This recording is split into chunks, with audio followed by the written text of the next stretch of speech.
participants from all regions of the world in order to take a step towards a future peace process in line with the United Nations Charter. I thank you. I thank the representative of Switzerland for their statement. I shall now make a statement in my capacity as the representative of the Republic of Korea. I thank ASG Unsuya for her timely briefing. At the outset, my delegation expresses our deep concerns over the aggravating humanitarian consequences of the prolonged war in Ukraine. We call for the sustained attention and actions of the international community on the humanitarian situation in Ukraine, despite other conflicts and crises unfolding around the globe. This is not a time for fatigue. My delegation deeply regrets that Russia has recently continued and is even expanding its brutal attacks against Ukraine on all fronts, particularly in Ukraine's northeastern borders near Kharkiv. Russia's merciless attacks have targeted a large shopping center, residential areas, and a print facility, causing dozens of civilian casualties and internally displacing some 20,000 people in the Kharkiv region over the last 1 month alone. The international community has raised grave concerns about limited humanitarian access to Russia-controlled areas in Donbass. Additionally, if the front in Kharkiv continues to be active and there are frequent changes in control over surrounding towns, this will create more blind spots for humanitarian operations. And every day, this aggravates the already extremely serious situation of internally displaced persons and refugees, which currently stands at 10 million, or 25% of Ukraine's total population. The situation along the expanding front lines is catastrophic, according to OCHA's Ukraine Humanitarian Needs and Response Plan 2024, with civilians suffering from a lack of health care, food, and access to financial resources. We highly appreciate the efforts of humanitarian workers on the ground and are especially moved by the dedicated service of the volunteers, including assisting with the civilian evacuation from the Kharkiv region. Recalling that Security Council Resolution 2730 was adopted last month, I also urge all parties to take measures to protect humanitarian workers.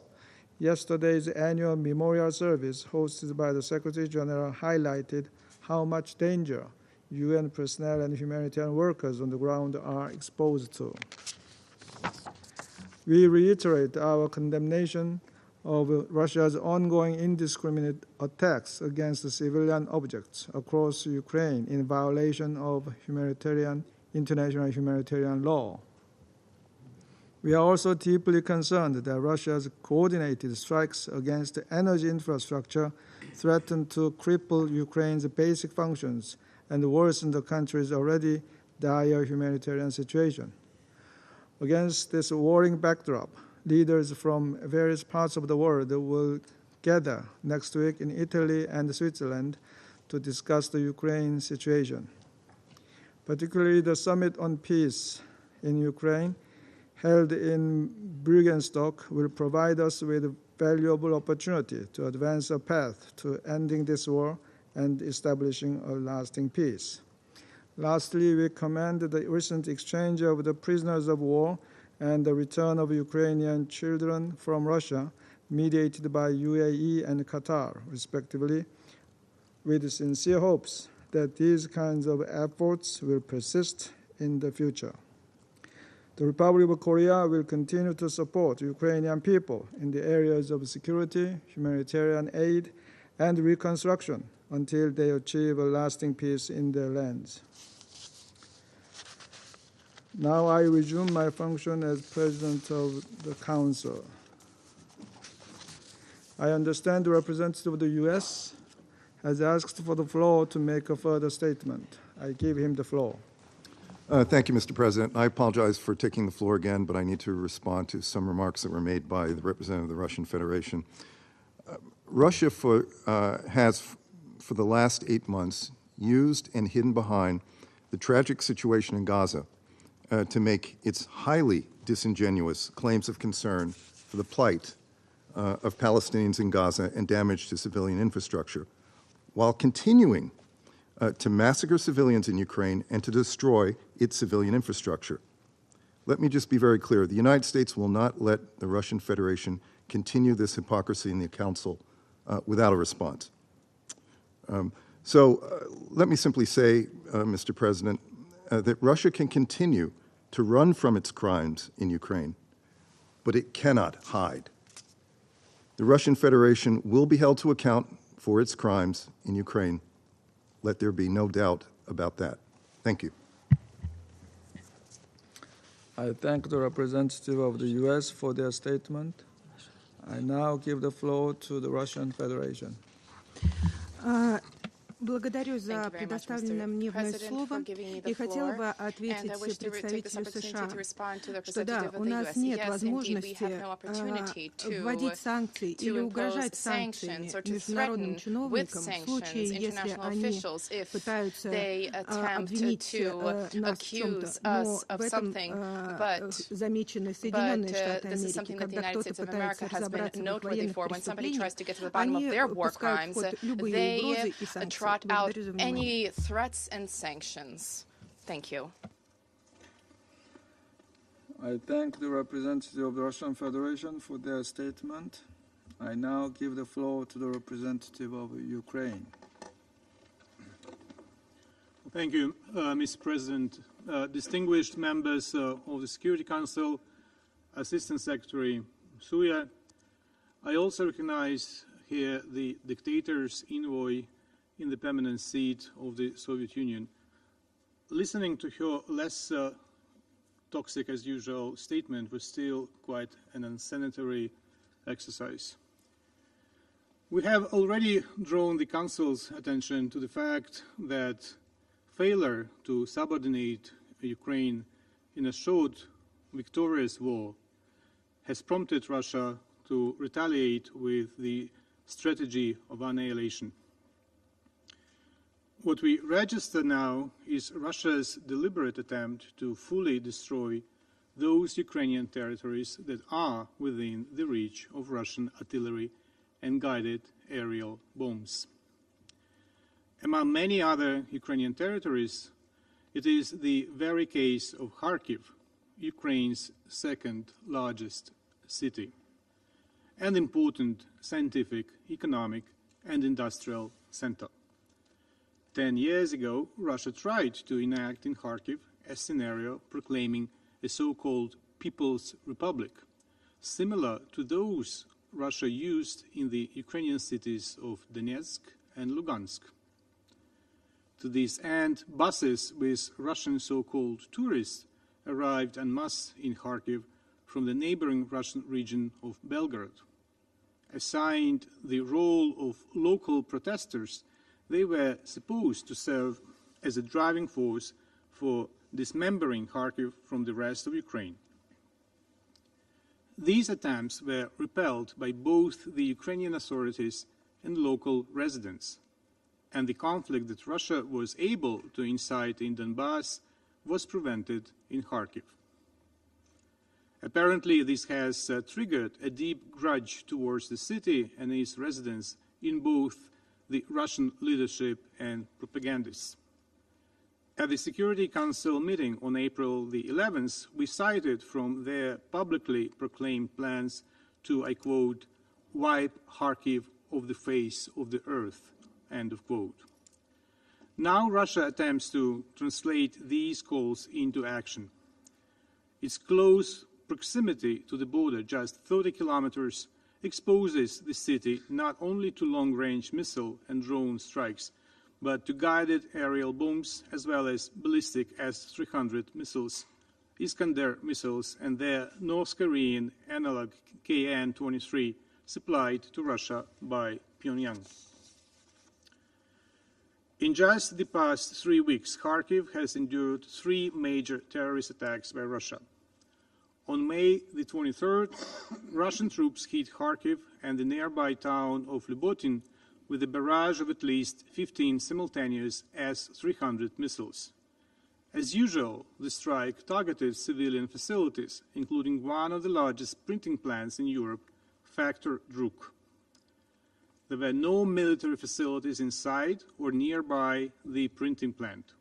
The Russian attack killed 7 civilians, including 5 women, and wounded another 21. All of them were employees of the plant. On May the 25th, Russian troops launched aerial bombs on Epicenter, a large construction store in Kharkiv. There were no military facilities inside or nearby the shopping mall.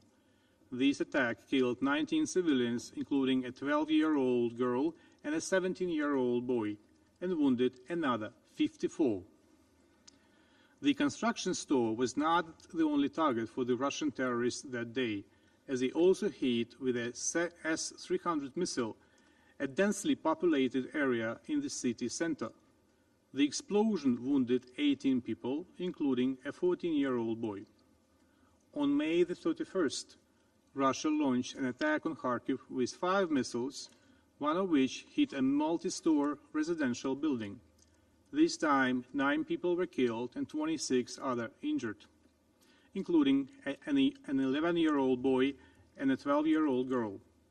A patrol police officer and a paramedic were also among the victims, as Russia again restored to the double strike tactic, targeting first responders.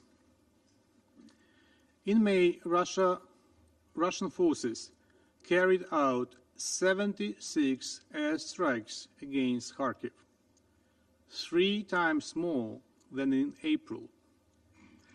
The air raid alerts in the city in May lasted for 474 hours and 55 minutes.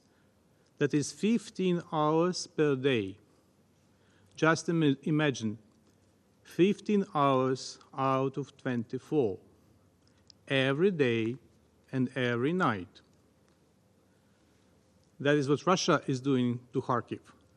The world saw a similar strategy by the Russian forces in Aleppo in 2016 to depopulate the anti-Assad stronghold. In Ukraine, the Russian strategy of depopulation is not limited to Kharkiv. They are eager to expand it to the whole of Ukraine. The regular massive missile strikes aimed at Ukraine's critical infrastructure serve this purpose. Since the beginning of this month, Russia carried out several massive missile and drone strikes. The heaviest took place on the 1st of June, when Russia launched 53 missiles of various types and 47 UAVs. Most of them, notably 35 missiles and 46 drones, were shot down, but those that circumvented our air defense contributed to further destruction of the critical infrastructure of Ukraine, mostly energy facilities. Last night, Russia again shelled Ukraine with missiles and drones. As of now, all Ukrainian thermal power plants have been damaged or destroyed. Now their share in electricity production has decreased to 5%. Hydroelectric power stations have also suffered losses, with 2 HPPs completely out of order. Russia specifically targets facilities aimed to balance peak energy consumption in the morning and evening hours. More than 8 gigawatts of generating capacity have been destroyed, which constitutes about 40% of the total available capacity in the system. The Dnipro hydroelectric power plant, Ukraine's largest HPP in Zaporizhzhia, is in a critical condition following the 1st of June strike. By hitting hydro engineering structures of the Dnipro HPP and its dam, Russia is provoking a new ecological disaster. It is similar to what Russia did a year ago on June the 6th, blowing up the dam of the Kakhovka HPP. The Office of Prosecutor General of Ukraine issued a notice of suspicion to Colonel General of the Russian Army Oleg Makarevich, who, as a commander of the Russian Dnieper group of troops, gave the order to blow up the Kakhovka dam. This order killed at least 35 civilian residents, while 24 others were reported missing. 66 settlements in the Kherson and Mykolaiv regions were flooded, along with large areas of agricultural, nature reserve, and forest lands. Mr. President, Russian attacks continue to cause numerous casualties, including children and pregnant women. For instance, on June the 4th, a 12-year-old boy and a 1-month-old baby were injured in an attack on Dnipro city. The day before, a 12-year-old boy was killed in the Donetsk region, and 9 children were injured in the Kharkiv and Dnipro regions. Education and health facilities were also reportedly damaged in the Kherson region during recent attacks. Furthermore, Russia persists in committing crimes of deportation and forced displacement of Ukrainian minors. It continues its policy of so-called re-education and militarization of Ukrainian children in temporarily occupied territories such as Crimea, where military sports facilities are used to train school children in warfare.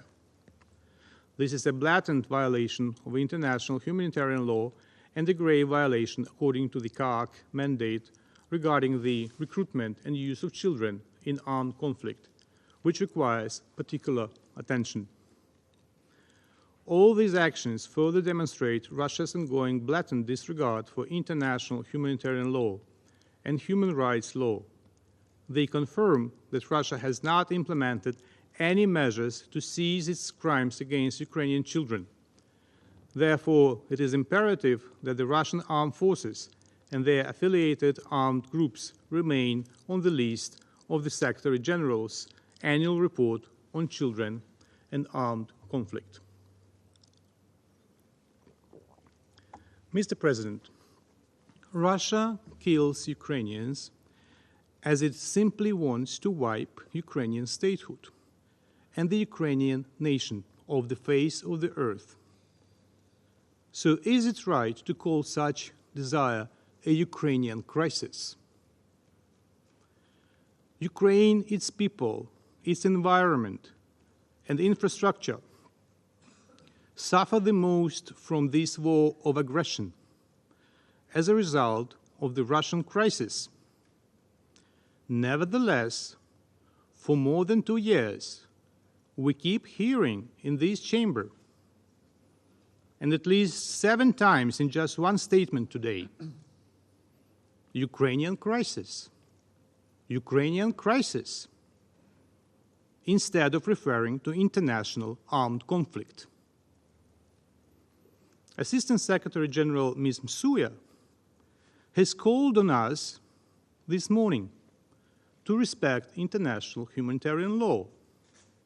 So let me remind you that international humanitarian law distinguishes 2 types of armed conflicts, namely international armed conflicts opposing 2 or more states, and non-international armed conflicts between governmental forces and non-governmental armed groups, or between such groups only. Enough euphemisms that only serve to hide the responsibility of the aggressor. The Security Council is the major intergovernmental UN body empowered to maintain international peace and security. It is not a workshop of experts, journalists, or public at large to compete in inventing new language. Perhaps with the exception of those meetings of the Council that Russia calls to bring to the chamber eccentrics and other odd personalities. We therefore call for the use of proper language regarding the international armed conflict stemming from the Russian armed aggression against Ukraine.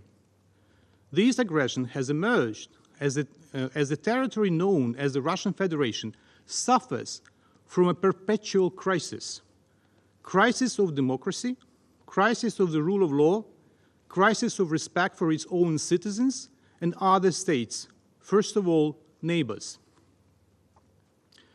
This war will not die down along the current lines, because there are no lines for evil, neither 80 years ago nor now. As my president stated today in France, and I quote, "If someone tries to draw temporary lines, it will only give a pause before a new war. It is the same now as it was when evil was unleashing its aggression against its neighbors in the 1930s. Hitler crossed line after line. Putin is doing the same," end of quote.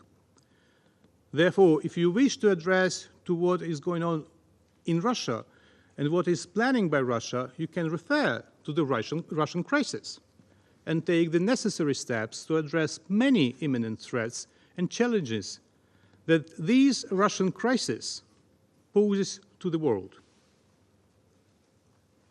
The UN General Assembly was very clear in its 6 resolutions adopted at the 11th Emergency Special Session regarding what is happening, notably the Russian aggression against Ukraine. Let's respect international law and let's respect its definitions. Let's respect the General Assembly resolutions, including the ES 11/6 of February 23, 2023, that clearly envisages what should be the basis of comprehensive, just, and lasting peace in Ukraine, and that is sovereignty, territorial integrity within internationally recognized borders, and accountability. All these have been among the elements of the Ukraine peace formula presented by the President of Ukraine even before the adoption of the resolution. To contribute to this vision of peace based on the UN Charter, we invite all peace-loving nations to the inaugural Peace Summit scheduled for 15th and 16th of June in Switzerland, as each nation can really bring peace closer. The restoration of the rules-based international order can be achieved only if all peace-loving states of the world unite their efforts. Ukraine needs a strong voice from all countries in favor of a just peace, and the participation in the Peace Summit in Switzerland will give a platform to demonstrate a clear commitment of the international community to the appropriate principles and values. The success of the summit and global presence of this event will be a clear signal that the world does not support the war and wants peace. The summit is aimed to give a platform to discuss various ideas to achieve a comprehensive, just, and lasting peace, and to give a high-level political start to prepare a joint peace framework which should restore peace for Ukraine, for Europe, and for the world. And I thank you, Mr. President. I thank the representative of Ukraine for their statement. I now give the floor to the representative of Latvia. Mr. President, I have the honor to address the Council on behalf of the Baltic states, Estonia, Lithuania, and my own country, Latvia. We align ourselves with the statement of the European Union to follow. And I also thank ASG Msuya for her briefing. Russia, disregarding the UN Charter and international laws by its illegal, unprovoked, and unjustifiable war of aggression, continues to violate the territorial integrity and sovereignty of Ukraine. Russia violates international humanitarian law by targeting the civilian population and civilian objects in Ukraine. We continue witnessing deliberate and repeated targeting of civilian infrastructure, apartment buildings, shopping centers, schools, hospitals, utility supply sites, and other. These are not military targets. Kharkiv is yet another example of Russia's indiscriminate attacks killing civilians, including children, and leading to displacement of thousands of people, adding to the millions displaced by the Russian aggression to date. These are the beating hearts of a nation shattered by indiscriminate shelling, terrified children, elderly trapped in burning homes, rescue workers being killed, and searing indictment of this war. Launching a missile against the civilian target, waiting for the rescuers to arrive, and then launch another missile. This is what typically terrorists do. Mr. President, it is not mere statistics of lives that are lost and material damage that is caused. These are human lives extinguished, everything dear to them turned into ash. We condemned it in the strongest possible terms and once again, urge Russia to stop targeting civilian population and objects. We cannot be bystanders. The Baltic nations have provided and will continue to provide humanitarian assistance and support to restore Ukraine's energy grid. We also continue to provide Ukraine with means to defend itself and its people. Every passing day in this ongoing war exacts a toll, not only on innocent lives, but also erodes the international order founded on the UN Charter and international law. Moreover, it is very unfortunate that Russia is using the global food crisis for its own propaganda purposes, spreading its false narratives that sanctions are the main cause of the crisis, while it is instead their own brutal war of aggression. It is worth to remember that the consequences of Russia's aggression reach far beyond the borders of Ukraine. In the conditions where 1/3 of a billion people are facing acute levels of food insecurity last year, and they didn't know where their next meal will come from, Russia has continued to attack port infrastructure to stop Ukraine's shipments of agricultural products to the world. We applaud the Grain from Ukraine and other initiatives and all countries that have worked on facilitating access of Ukraine's agricultural products to global markets. Mr. President, the UN Security Council must have no tolerance for aggressor nations, in particular a country which holds a permanent seat.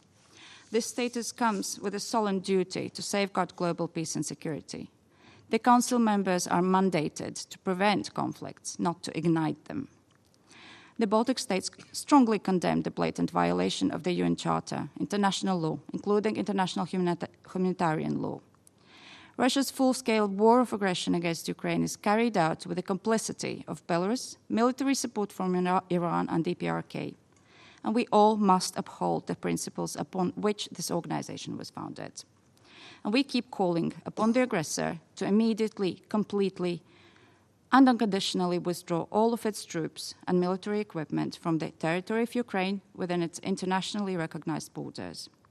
And we call upon all peace-loving nations who respect the independence and territorial integrity of any state to take part in the Peace Summit in Switzerland, hence directly contributing to the establishment of a just and lasting peace in Ukraine, in full conformity with the sacrosanct principles of the UN Charter. The Baltic states reaffirm our full solidarity with Ukraine and our unwavering support until its victory. I thank you. I thank the representative of Latvia for their statement. I now give the floor to the representative of Poland. Mr. President, Excellencies, we thank the Republic of Korea for convening this meeting and ASG Msuya for providing us with the latest overview of the humanitarian situation in Ukraine.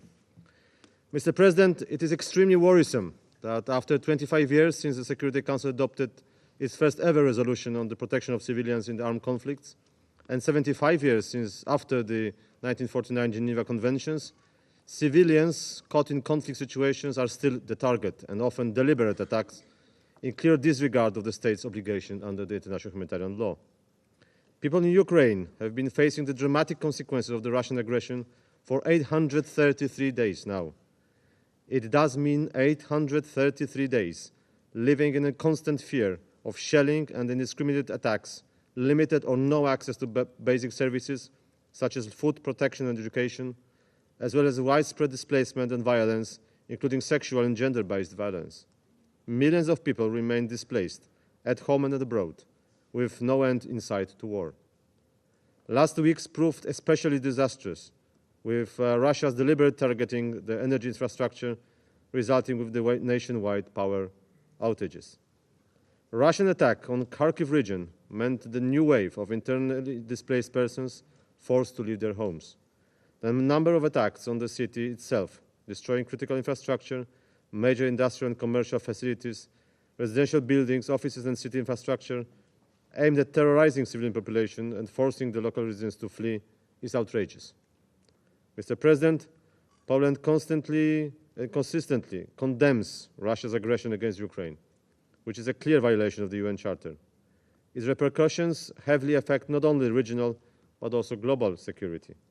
We deplore Russia's attacks against civilians, civilian objects and infrastructure, and call for accountability for violations of the international law committed in Ukraine by the Russian Federation. We are appalled by the abduction and forced reallocation of Ukrainian children to the territory of Russian Federation, which violates a number of international obligations. In the context of regional destabilization, we are also strongly deplore the attempts to instrumentalize and weaponize migration, which we perceive as a continued campaign of hybrid attacks on Poland's border with Belarus. As the direct consequence, in the recent days, a Polish soldier lost his life in a stabbing attack on a border. Let me emphasize that all countries have the obligation to comply with the UN Charter, international law, and the resolution adopted by the Council. It is worth recalling that exactly 5 years ago, on Poland's initiative, the UN Security Council unanimously adopted the first ever resolution on the protection of persons with disabilities in armed conflicts, which has been constantly violated by the Russian aggression on Ukraine. Today, I would like to reiterate that the permanent members of the Council have a particularly strong responsibility in ensuring protection of civilians, especially those in vulnerable situations. No state should ever take action resulting in the suffering of the civilians. This applies to the Russian Federation, of course, as well. So only comprehensive, just, and lasting peace is the solution and answer. Thank you. I thank the representative of Poland for their statement. I now give the floor to the representative of Sweden. Thank you very much, President. I have the honor to speak on behalf of the 5 Nordic countries, Denmark, Finland, Iceland, Norway, and my own country, Sweden. We thank the Presidency for the opportunity to address the Council and thank ASG Musuya for her statement and updates. Yesterday marked 119 weeks since the start of Russia's brutal and illegal full-scale invasion of Ukraine. Every day, the war continues to cause death and destruction. Millions have been forced to flee and thousands have been killed or injured. Homes have been destroyed, incomes lost, and futures shattered. Today, almost 15 million Ukrainians, 40% of the population, are in need of humanitarian aid. In parts of Ukraine, people have endured more than 10 years of Russian aggression. Cities have been annihilated and people are unable to cover their most basic needs. Internally displaced persons are struggling to find an income and a durable living situation. While the humanitarian situation is deteriorating, humanitarian funding to Ukraine is declining. All in all, the humanitarian space is shrinking, hindering access to the people most in need. Meanwhile, Russia continues its attack all over Ukraine. As we speak, Russia's dreadful campaign of attacks against the Kharkiv region continues. These attacks are driving up humanitarian needs and underscoring the brutality and human suffering of Russia's war of aggression. Across Ukraine, Russia has reportedly destroyed 106 hospitals, 109 churches, and 708 schools.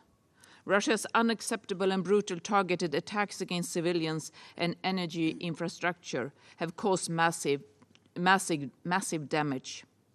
Over the past weeks, large-scale attacks have forced Ukraine to impose emergency power shutdowns across most of the country.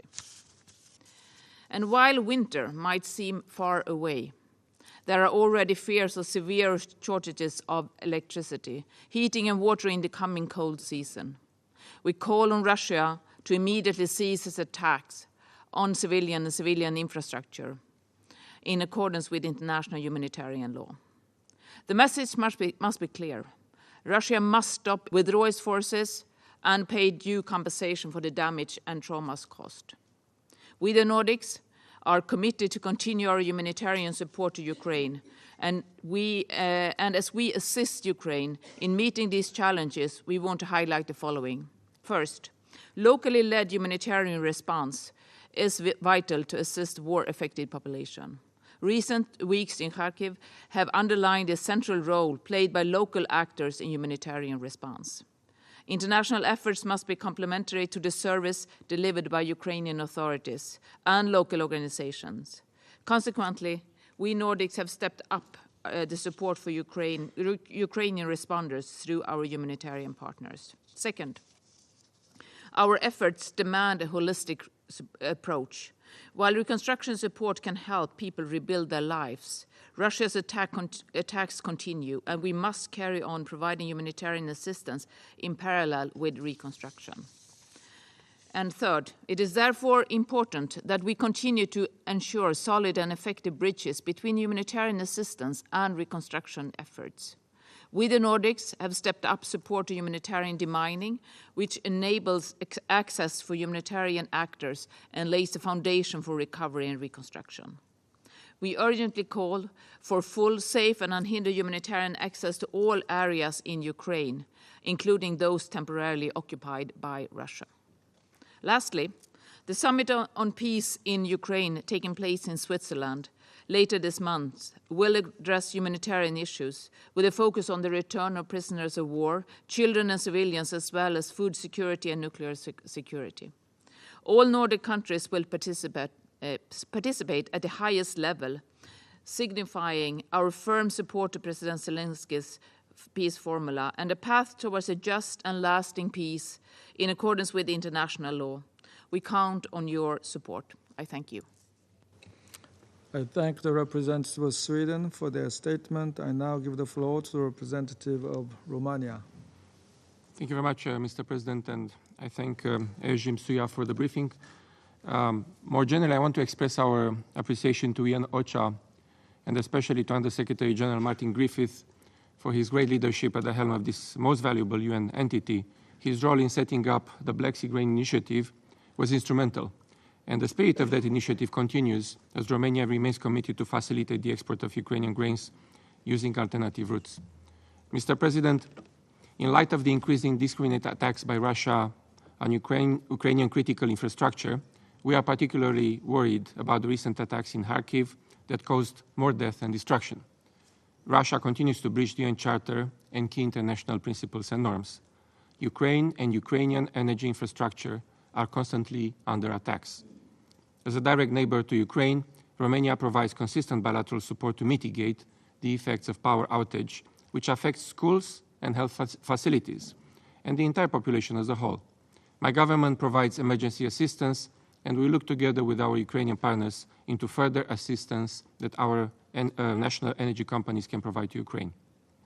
Ukraine's recovery will be brought to the attention of the global community also during the upcoming Ukraine Recovery Conference in Berlin next week, and we encourage states to meaningfully support these efforts.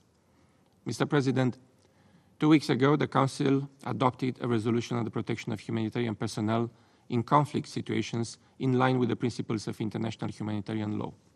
My delegation reiterates the need for UN humanitarian personnel to be granted access to distribute life-saving aid for the benefit of the Ukrainian civilians. Their protection from these indiscriminate rockets is paramount. Likewise, accountability efforts must not be forgotten. Both the International Court of Justice and the International Criminal Court have made pronouncements in line with their mandate, and they must be fully respected. We continue to strongly support their judicial activity and call for respect of their independence. Attacks on international courts are unacceptable.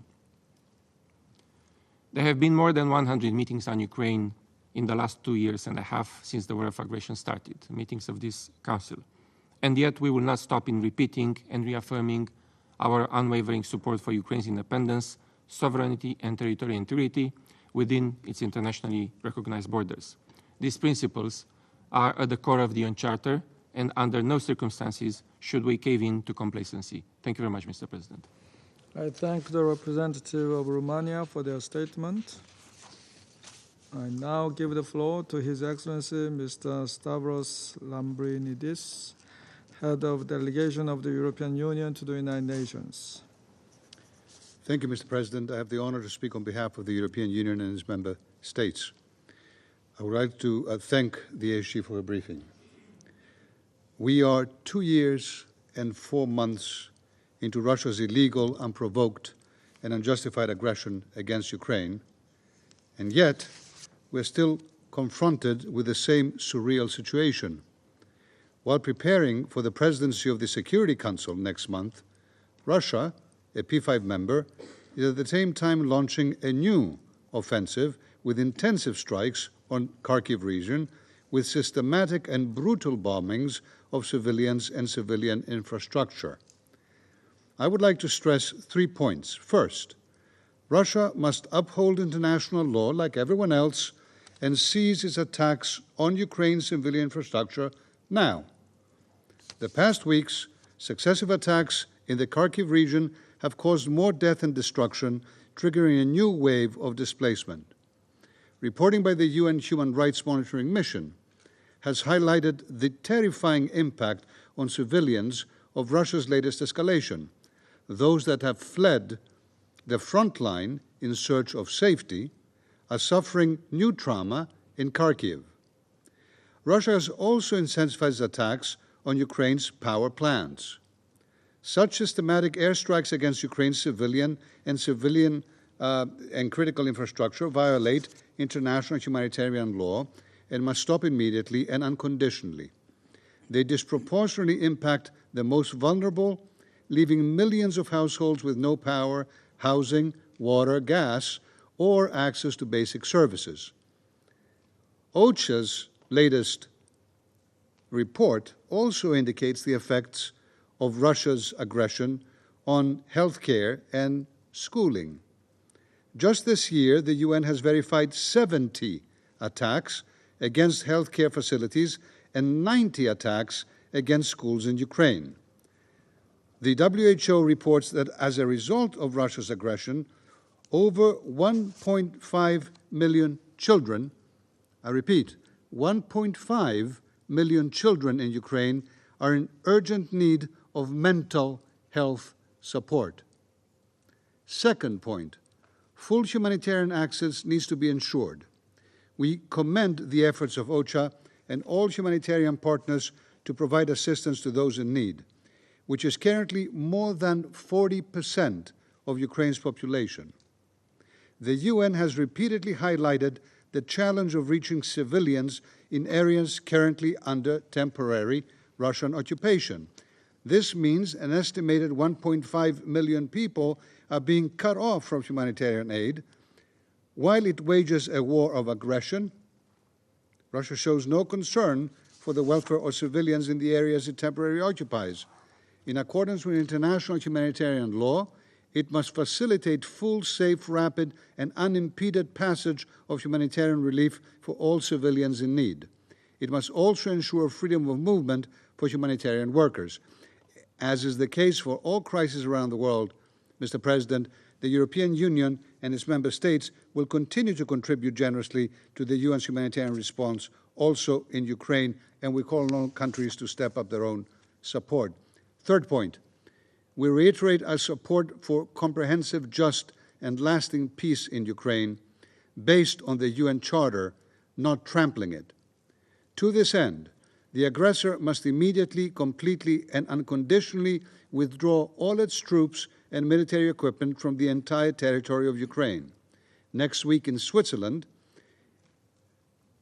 there is a summit on peace in Ukraine, which will reaffirm the centrality of international law, including the UN Charter and its principles.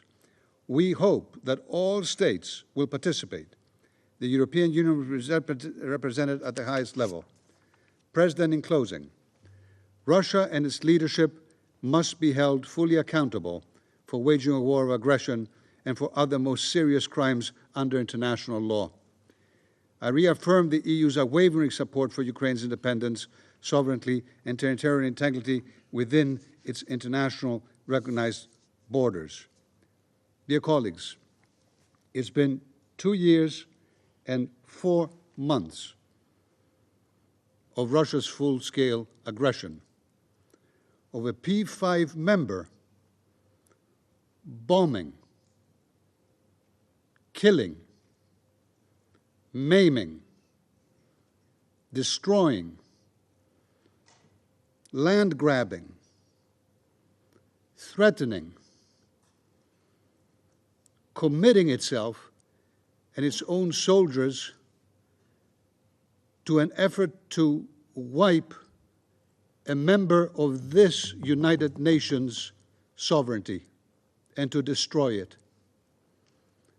And their response in this room today, how do they dare resist? It breaks our heart, but we will have to continue killing them and destroying their country until they kneel. This is not the language of a P5 member. This is the language of a mafia boss enough is enough. The EU will continue to support Ukraine for as long as it takes and as intensely as needed. Thank you. I thank His Excellency Mr. Lambrinidis for his statement. There are no more names inscribed on the list of speakers. The meeting is adjourned.